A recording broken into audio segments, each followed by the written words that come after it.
ঈদের বাকি দুদিন কুষ্টিয়ার হাটগুলোতে পর্যাপ্ত গরু থাকলেও নেই তেমন বেচাকেনা। শেষ সময়ে গরু নিয়ে বিপাকে পড়েছেন বিক্রেতারা।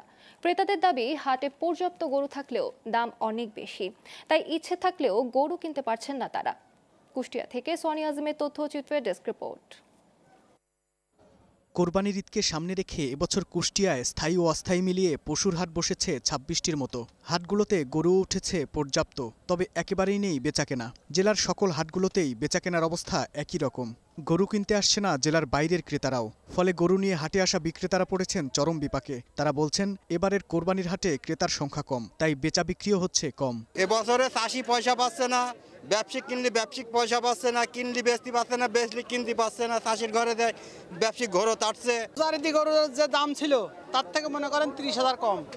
বেচা লোক বেশি, কিনা লোক কম। বললাম যে গরুর বাজার টাজার কিছুই নয় ভাই, গরু আমরা কিনে নিয়েছি, গরু বেচতে ধরনের চরম লস হয়েছে আমার। পশু খাদ্যের দাম বৃদ্ধির কারণে এবছর হাটে কোরবানির গরুর দাম কিছুটা বেশি। হাটগুলোতে পছন্দের গরু মিললেও দাম বেশি হওয়ায় কিনতে পারছেন না ক্রেতারা। না, এখনো কিনতে পারিনি, একটু দাম চাচ্ছে বেশি।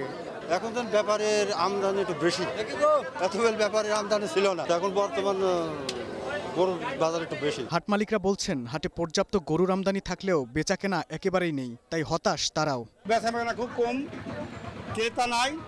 এখন যারা বিক্রি করতে আসছে তারা অলরেডি চিন্তা ভাবনা করছে যে দেশে গরু বিক্রি হচ্ছে না, গরু ঢাকা থেকে নিয়ে যাব।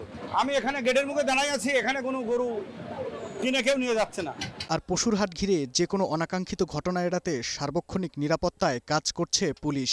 কুষ্টিয়ার যে হাইওয়ে এরিয়া আছে, এখানে এই ধরনের কোনো ঘটনা ঘটতে দিব না, আমরা সেভাবেই করছি। আমরা অগ্রিম তথ্য কালেক্ট করছি, যদি এইরকম কোনো তথ্য পাই আমরা তাদেরকে আইনের আওতায় নিয়ে আসবো, যাতে তারা মানে গরুর হাট কেন্দ্রিক বা রাস্তায় হাইওয়ে রাস্তা কেন্দ্রিক কোনো অঘটন ঘটাইতে না পারে। এবছর কুষ্টিয়ায় ২০,০০০ খামারে ২ লাখ কোরবানির পশু প্রস্তুত করেছেন খামারিরা। Global television news desk.